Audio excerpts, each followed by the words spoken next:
First of all, I would like to thank you all for coming here. We didn't expect actually that so many people come. We're very pleased about this. And of course, above all, I want to welcome Professor Jeffrey Sachs and his wife, Sonia. Sonia? It's very, I have forgot my things, so it's very difficult to introduce him. He did so many things in life. You know, he's, of course, the advisor to three Secretary Generals now. He is professor from Columbia University. He started the Earth Institute, and you correct me afterwards if I'm wrong.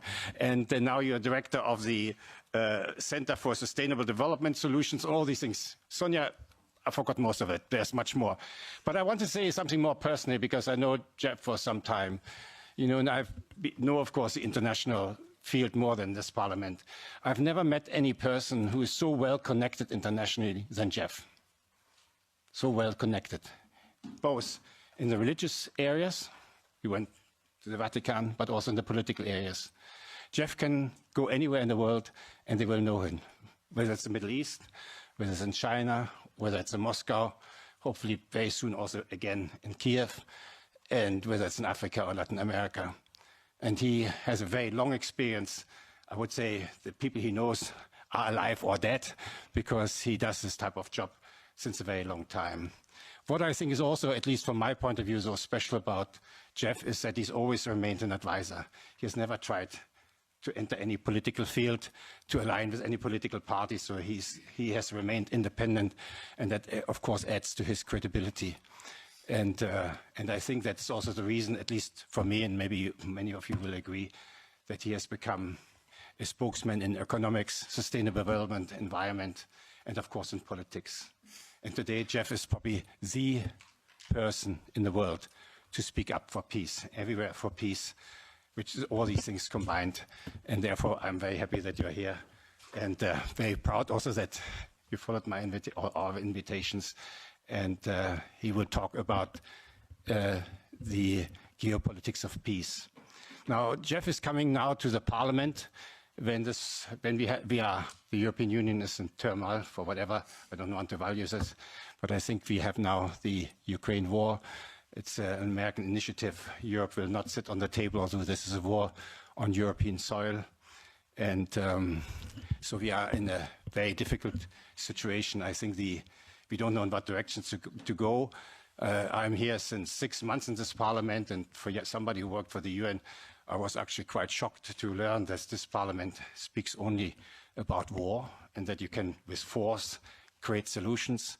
In the UN, we always spoke differently in all the countries. And when I say here things which I say actually in all the war countries I've been to, and I've been 34 years in war countries, I'm booed for these things. But I think we have now to rethink what we want to do. And I hope the European Union will also come, because I'm pro-European Union, will come to realize that we have also to see how we seek peace and how we manage peace and how we create, again, a peaceful Europe. And Jeff might give us, for these things, some insight. Thank you very much. Great.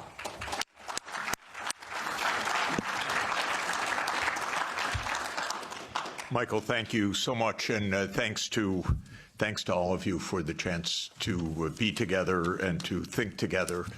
This is indeed a complicated and fast-changing time, and a very dangerous one. So we really need clarity of thought.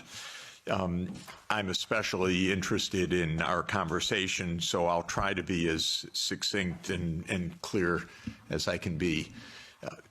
I've watched the events very close up in Eastern Europe, the former Soviet Union, Russia, very closely for the last 36 years. I was an advisor to the Polish government in 1989, to President Gorbachev in 1990 and 91, to President Yeltsin in 1991 to 1993, to President Kuchma of Ukraine in 1993-94. I helped introduce the Estonian currency. I helped several countries in former Yugoslavia, especially Slovenia. I've watched the events very close up for 36 years. After the Maidan, I was asked by the new government to come to Kiev, and I was taken around the Maidan, and I learned a lot of things firsthand. I've been in touch with Russian leaders for more than 30 years. I know the American political leadership close up. Our previous Secretary of Treasury was my macroeconomics teacher 51 years ago, or just to give you an idea. So we were very close friends for a half century. I know all of these people. I just want to say this because what I want to explain in my point of view is not secondhand, it's not ideology, it's what I've seen with my own eyes and experienced during this period. In my understanding of the events that have befallen Europe in many contexts, and I'll include not only the Ukraine crisis, but Serbia, 1999, the wars in the Middle East, including Iraq, Syria, the wars in Africa, including Sudan, Somalia, Libya. These are to a very significant extent that would surprise you, perhaps, and would be denounced about what I'm about to say. These are wars that the United States led and caused.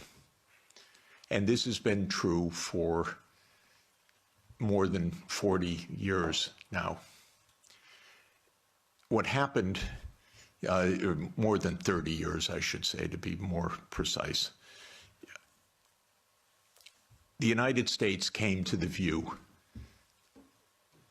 especially in 1990, 91, and then with the end of the Soviet Union, that the U.S. now ran the world, and that the U.S. did not have to heed anybody's views, red lines, concerns, security viewpoints, or any international obligations, or any UN framework.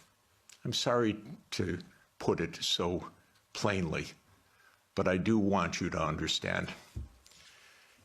I tried very hard in 1991 to get help for Gorbachev, who I think was the greatest statesman of our modern time. I recently read the archived memo of the National Security Council discussion of my proposal, how they completely dismissed it and laughed it off the table when I said that the United States should help the Soviet Union in financial stabilization and in making its reforms. And the memo documents, including some of my former colleagues at Harvard in particular, saying we will do the minimum that we will do to prevent disaster, but the minimum. It's not our job to help.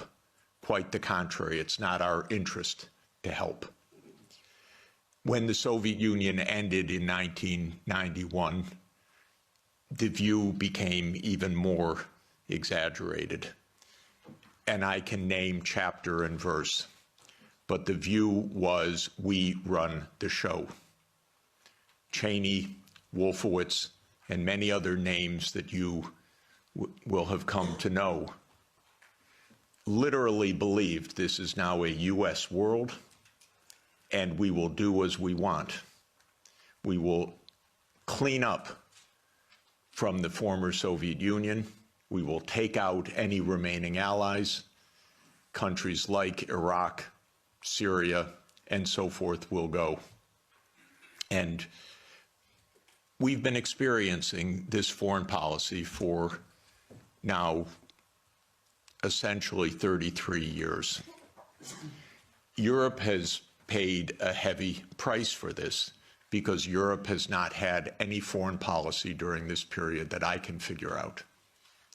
No voice, no unity, no clarity, no European interests, only American loyalty.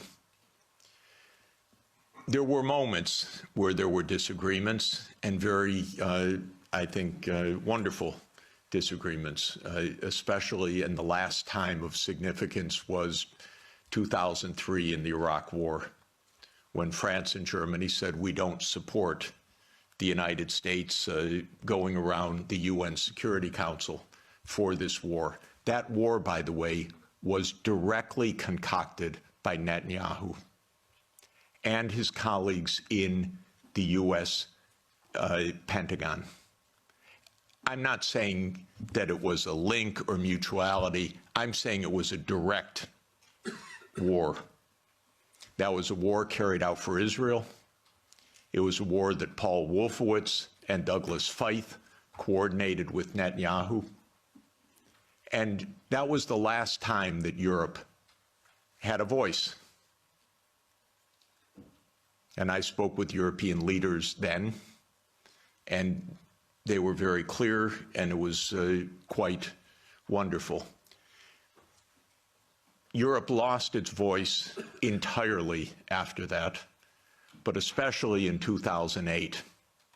Now, what happened after 1991 to get to 2008 is that the United States decided that unipolarity meant that NATO would enlarge somewhere from Brussels to Vladivostok, step by step. There would be no end to eastward enlargement of NATO. This would be the US unipolar world. If you played the game of Risk as a child, like I did, this is the US idea, to have the peace on every part of the board. Any place without a US military base is an enemy, basically. Neutrality is a dirty word in the US political lexicon. Perhaps the dirtiest word. At least if you're an enemy, we know you're an enemy. If you are neutral, you're subversive. Because then you're really against us, because you're not telling us. You're pretending to be neutral. So this was the mindset, and the decision was taken formally in 1994, when President Clinton signed off on NATO enlargement to the east. You will recall that in February 7th, 1991, Hans-Dietrich Genscher and James Baker III spoke with Gorbachev. Genscher gave a press conference afterwards where he explained, NATO will not move eastward. We will not take advantage of the dissolution of the Warsaw Pact. And understand that was in a juridical context, not a casual context. This was the end of World War II being negotiated for German reunification. And an agreement was made that NATO will not move 1 inch eastward. And it was explicit, and it is in countless documents, and just look up National Security Archive of George Washington University, and you can get dozens of documents. It's a website called What Gorbachev Heard About NATO. Take a look, because everything you're told by the US is a lie about this. But the archives are perfectly clear. So the decision was taken in 1994 to expand NATO all the way to Ukraine. This is a project. This is not one administration or another. This is a US government project that started more than 30 years ago.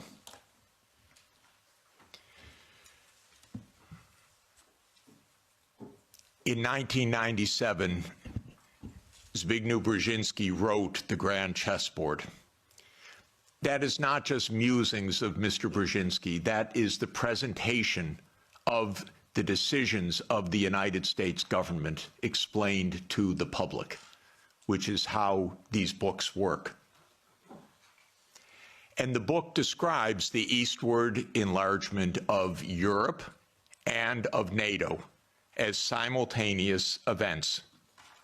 And there's a good chapter in that book that says, what will Russia do as Europe and NATO expand eastward?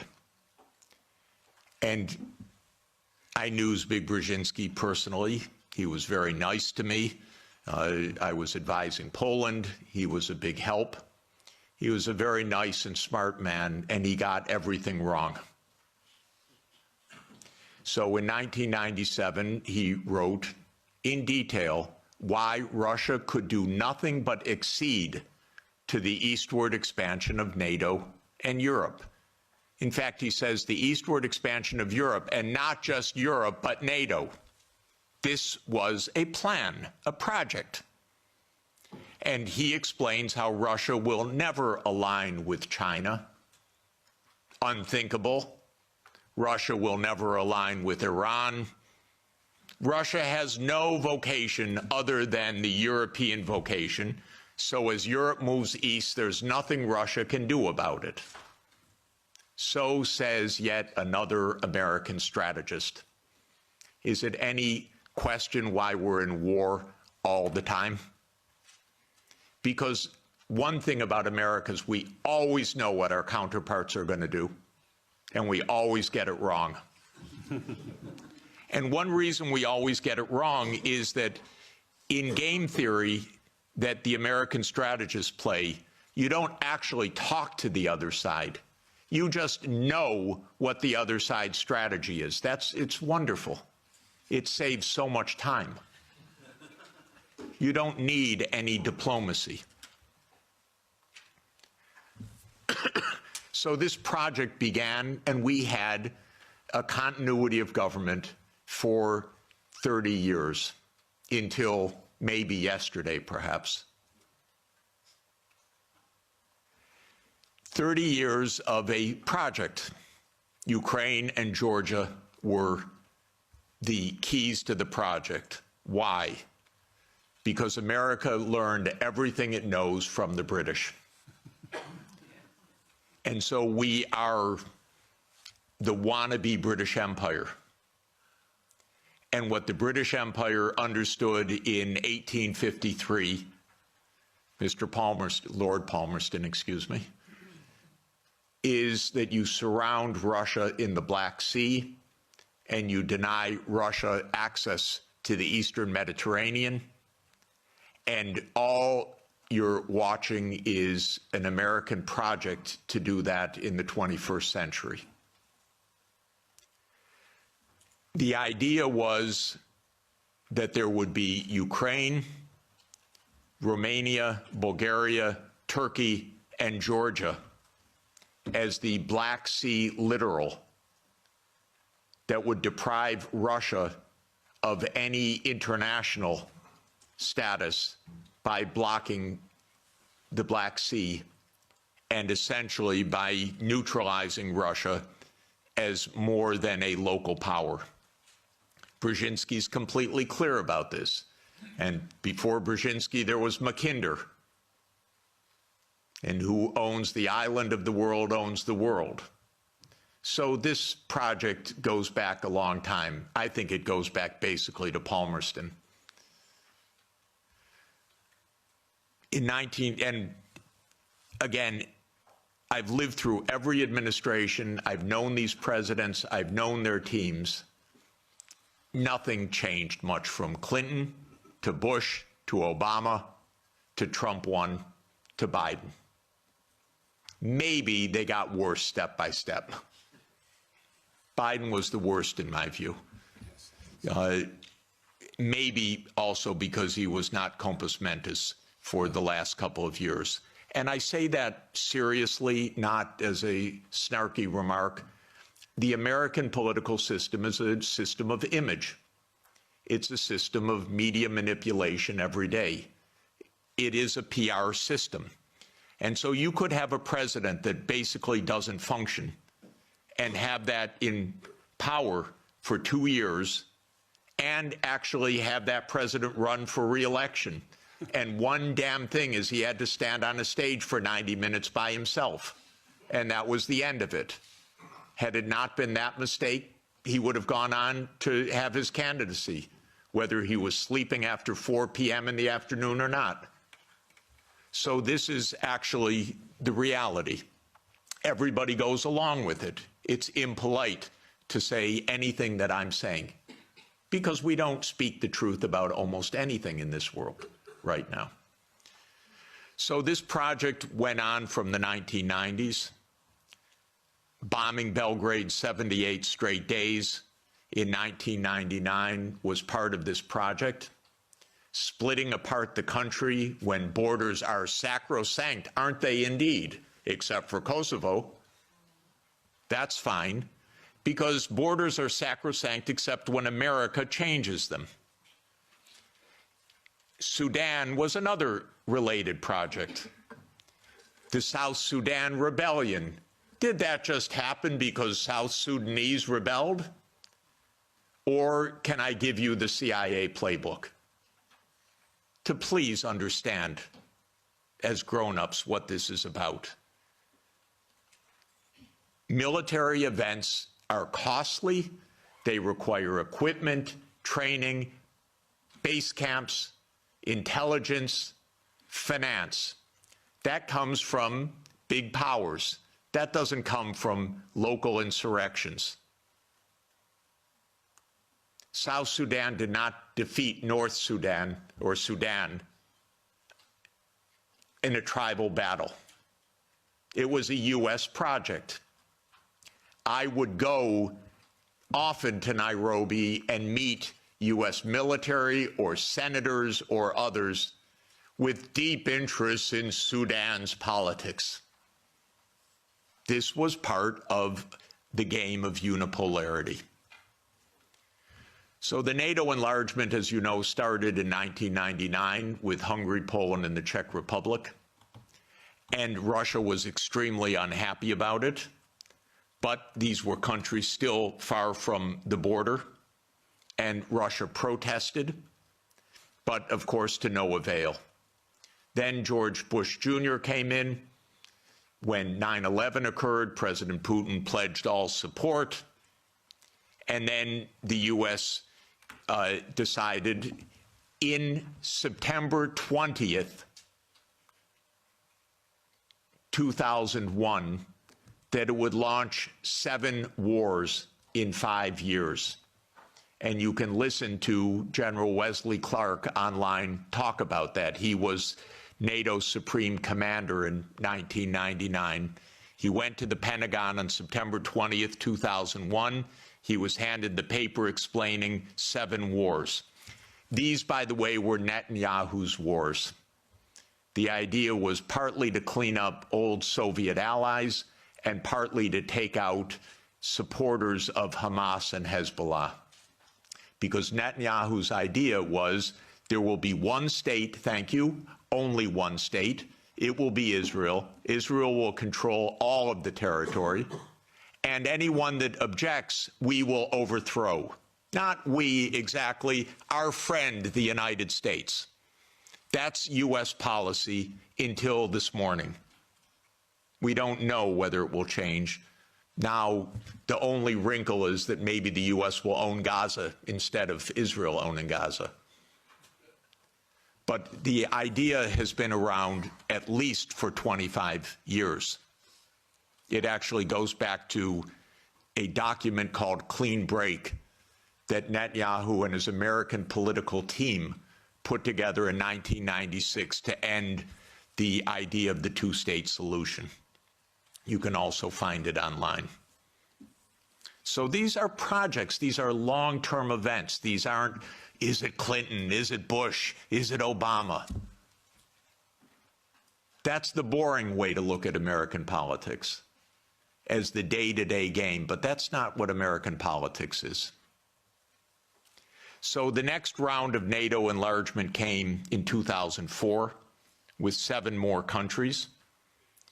The 3 Baltic states, Romania, Bulgaria, Slovenia, and Slovakia.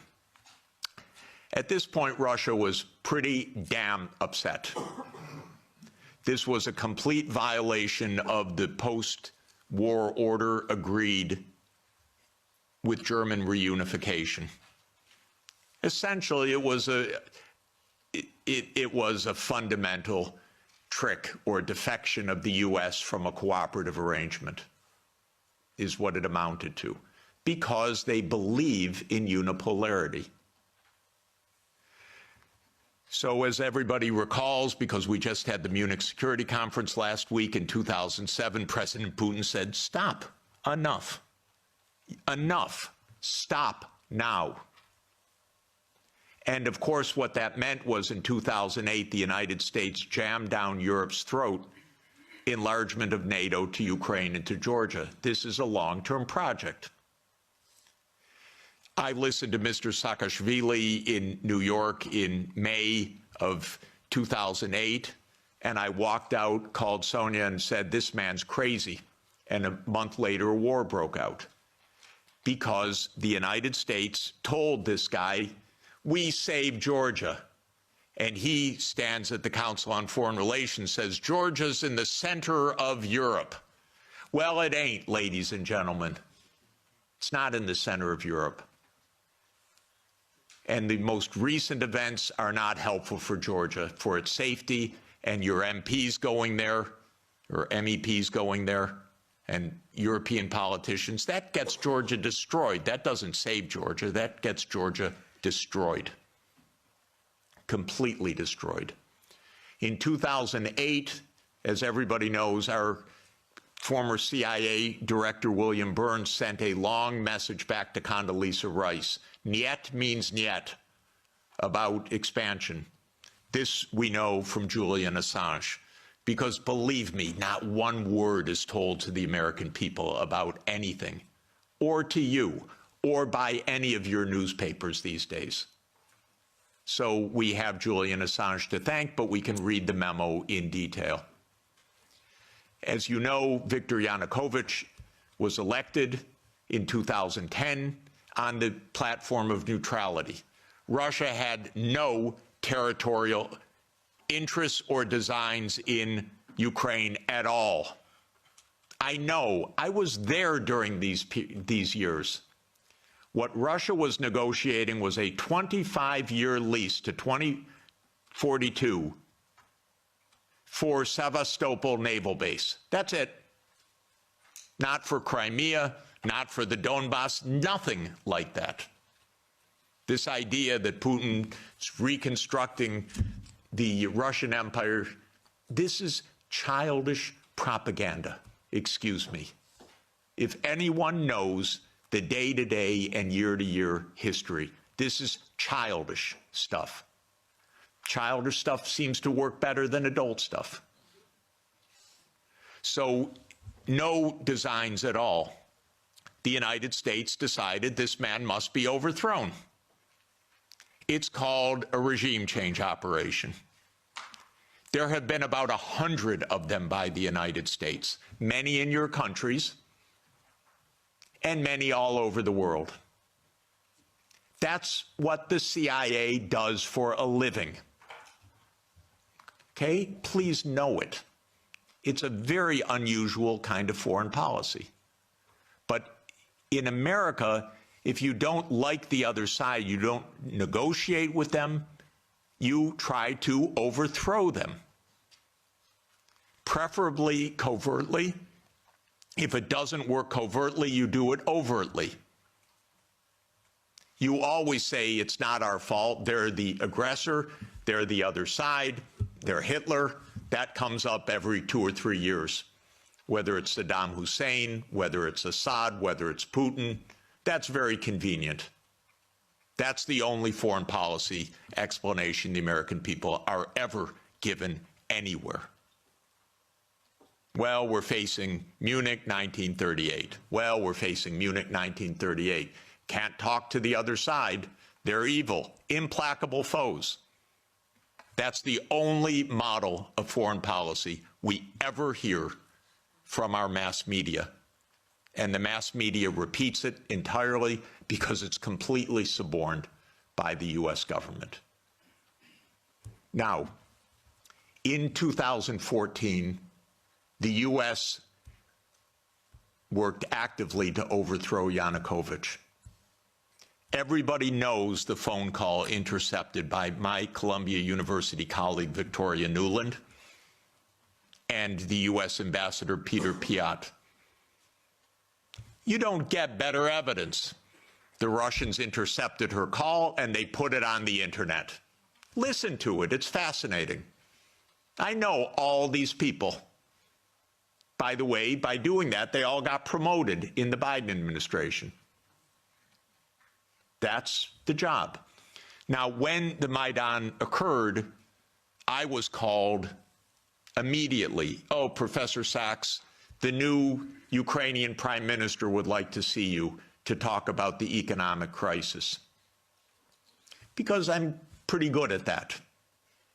And so I flew to Kiev and I was walked around the Maidan.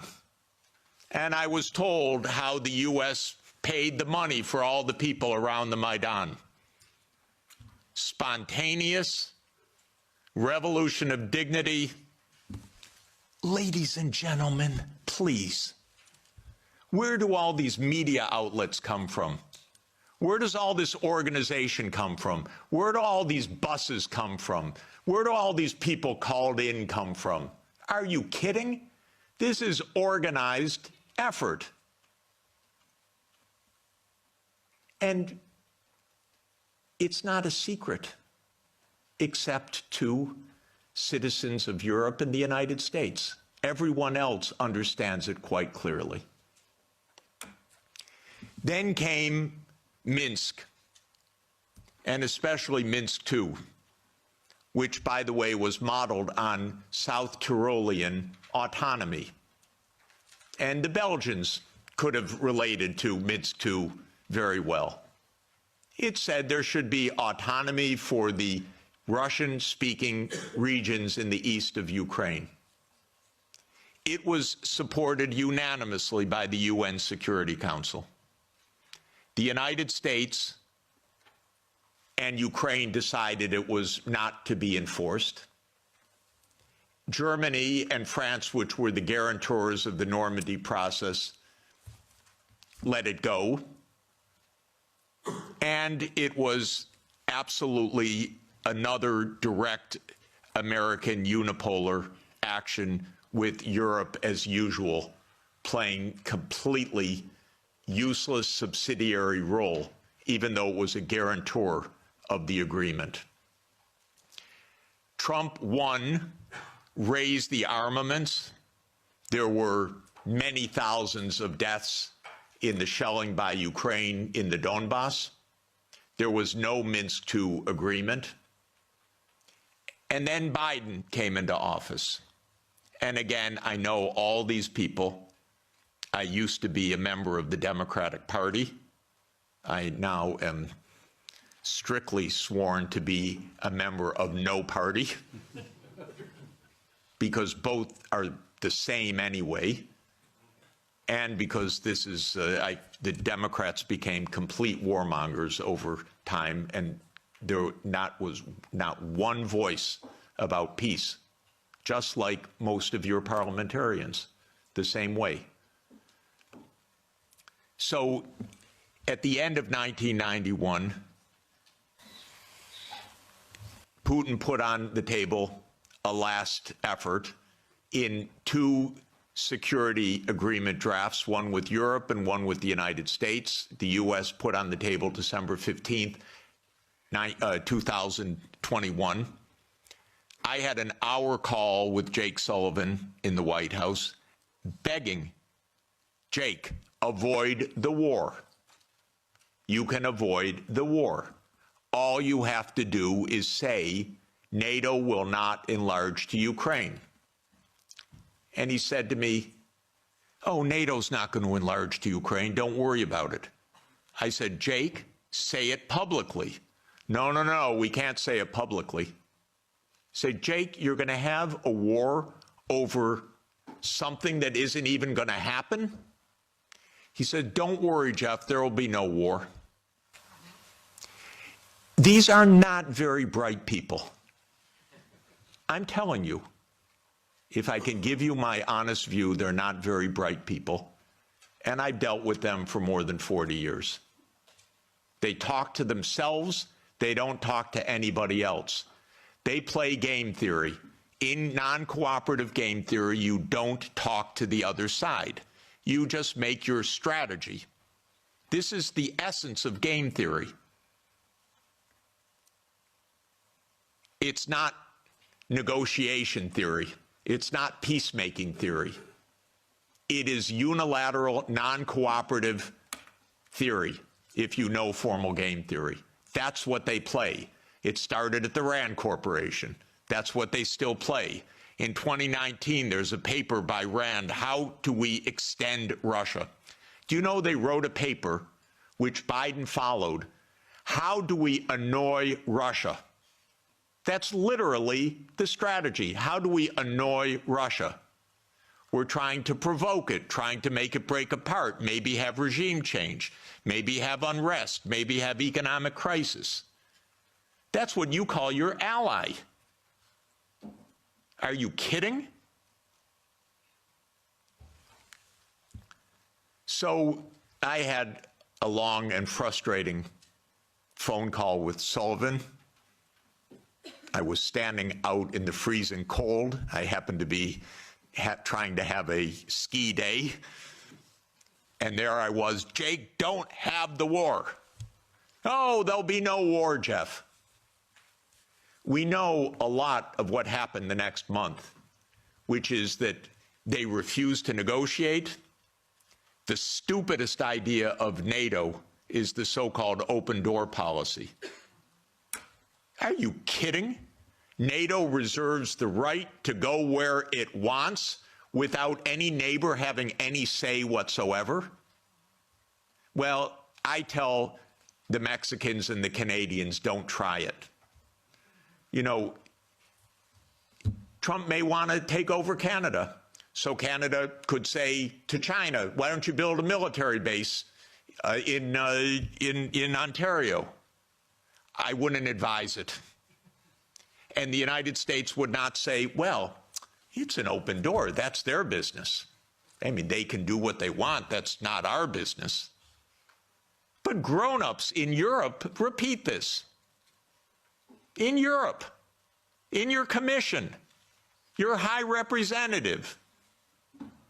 This is nonsense stuff. This is not even baby geopolitics.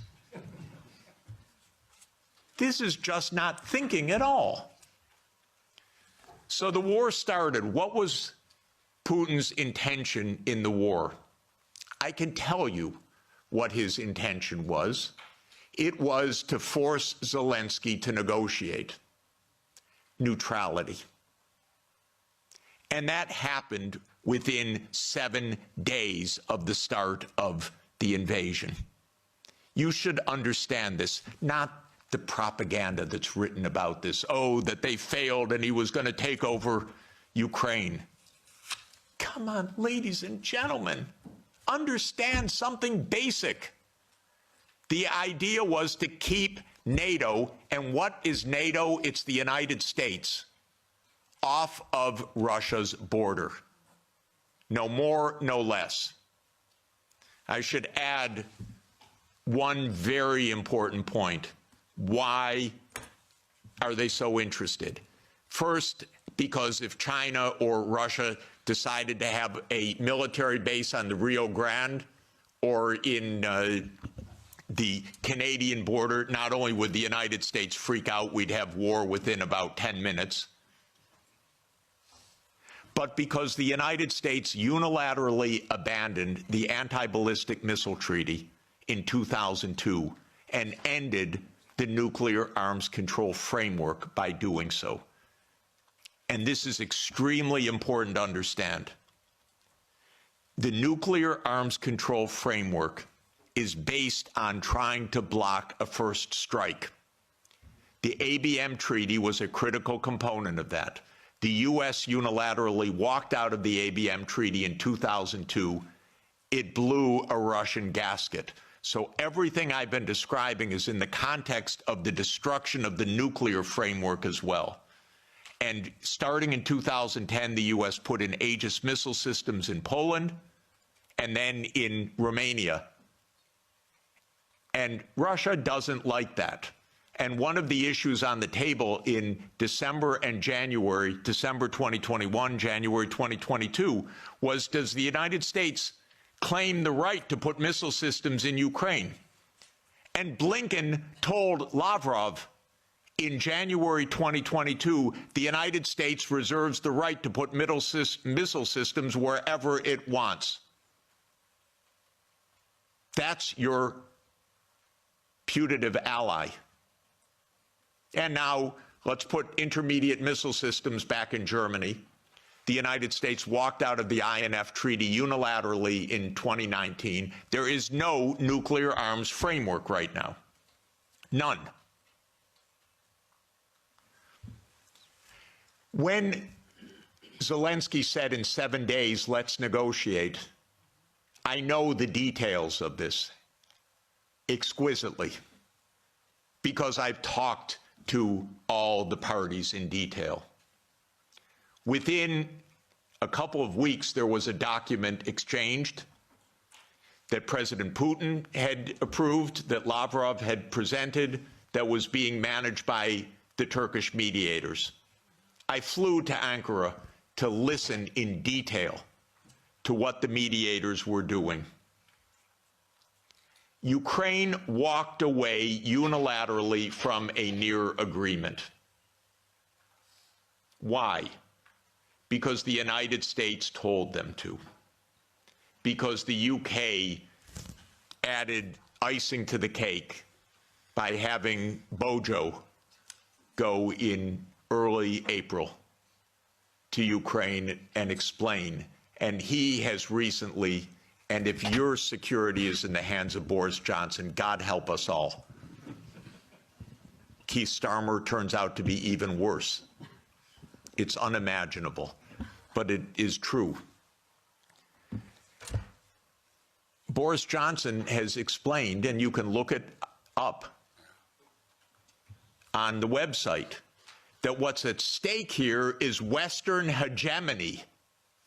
Not Ukraine, Western hegemony. Michael and I met at the Vatican with a group in the spring of 2022, where we wrote a document explaining nothing good can come out of this war for Ukraine.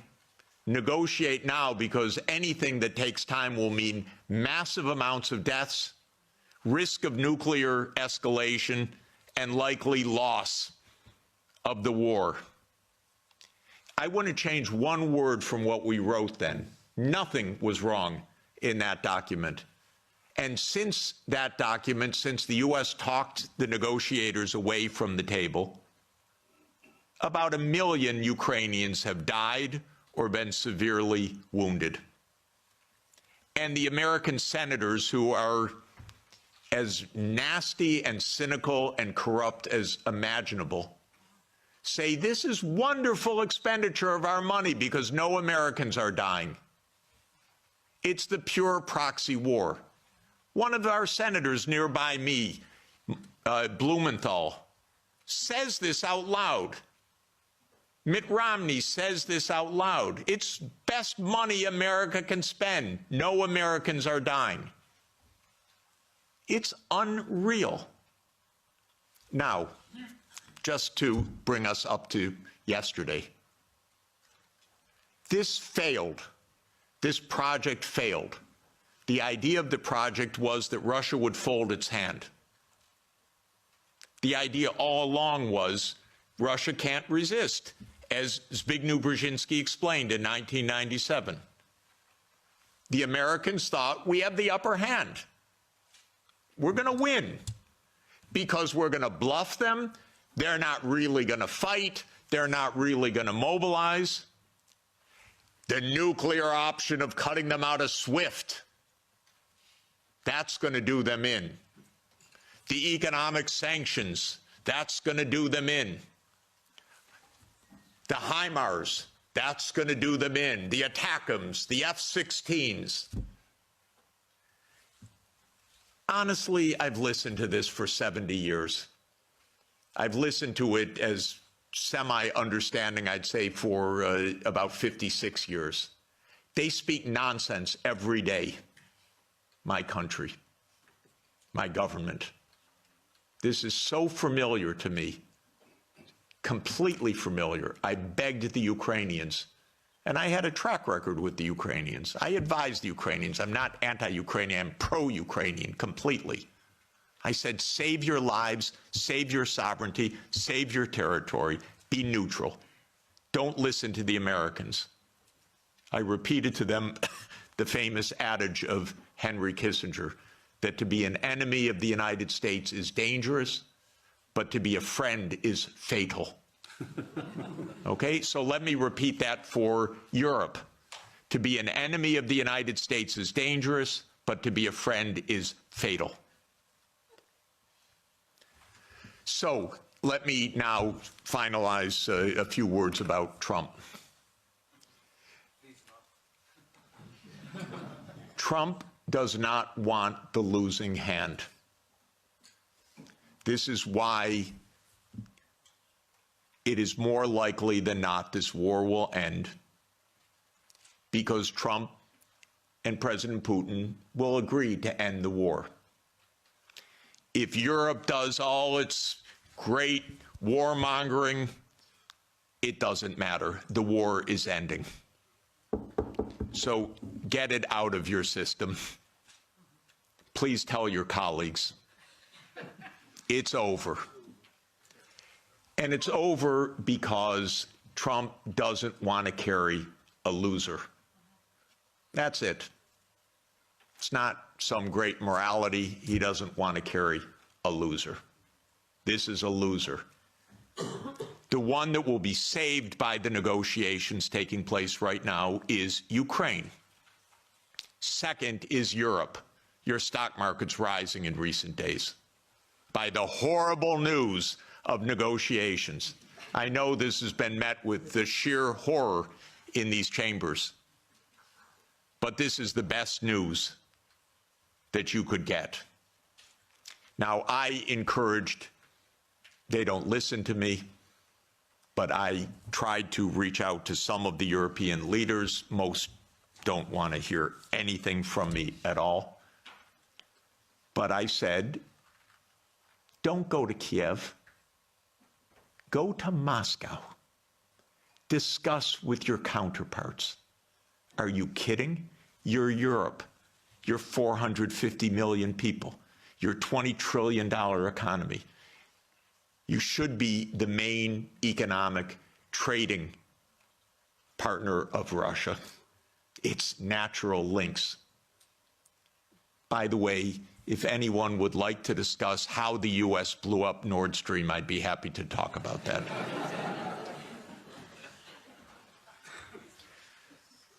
So the Trump administration is imperialist at heart. It is great powers dominate the world. It is we will do what we want when we can. We will be better than a senescent Biden, and we'll cut our losses where we have to.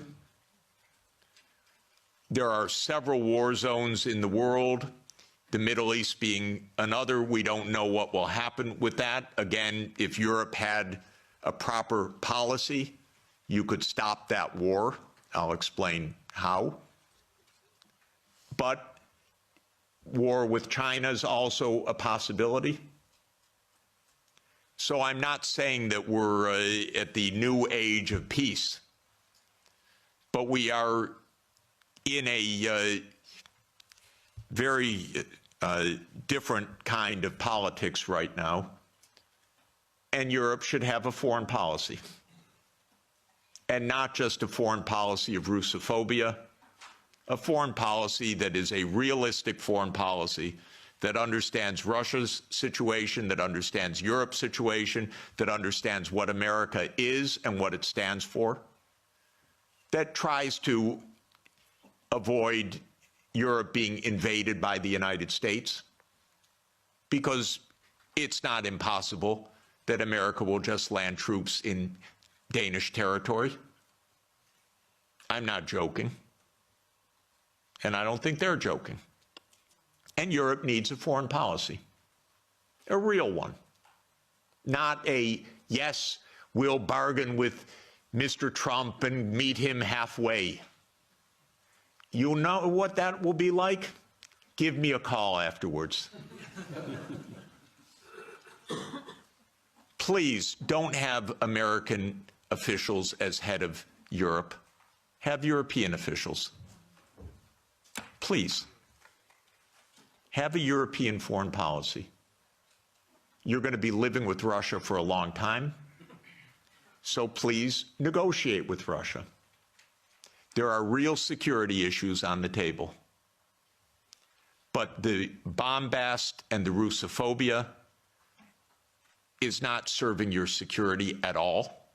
It's not serving Ukraine's security at all. It contributed to 1 million casualties in Ukraine from this idiotic American adventure that you signed on to and then became the lead cheerleaders of. Solves nothing. On the Middle East, by the way, the U.S. completely handed over foreign policy to Netanyahu 30 years ago. The Israel lobby dominates American politics. Just have no doubt about it. I could explain for hours how it works. It's very dangerous. I'm hoping that Trump will not destroy his administration and worse, the Palestinian people, because of Netanyahu, who I regard as a war criminal, properly indicted by the ICC, and that needs to be told no more, that there will be a state of Palestine on the borders of the 4th of June, 1967, according to international law, as the only way for peace. It's the only way for Europe to have peace on your borders with the Middle East, is the two-state solution. There is only one obstacle to it, by the way, and that is the veto of the United States in the UN Security Council. So if you want to have some influence, tell the United States, drop the veto. You are together with 180 countries in the world. The only ones that oppose a Palestinian state are the United States, Israel, Micronesia, Nauru, Palau, Papua New Guinea, Mr. Malay, and Paraguay. So this is a place where Europe could have a big influence. Europe has gone silent about the JCPOA and Iran. Netanyahu's greatest dream in life is a war between the United States and Iran. He's not given up, and it's not impossible that that would come also. And that's because the U.S. in this regard does not have an independent foreign policy. It is run by Israel. It's tragic. It's amazing, by the way. And it could end. Trump may say that he wants foreign policy back. Maybe. I'm hoping that it's the case. Finally, let me just say with respect to China, China is not an enemy. China is just a success story. That's why it is viewed by the United States as an enemy, because China is a bigger economy than the United States. That's all.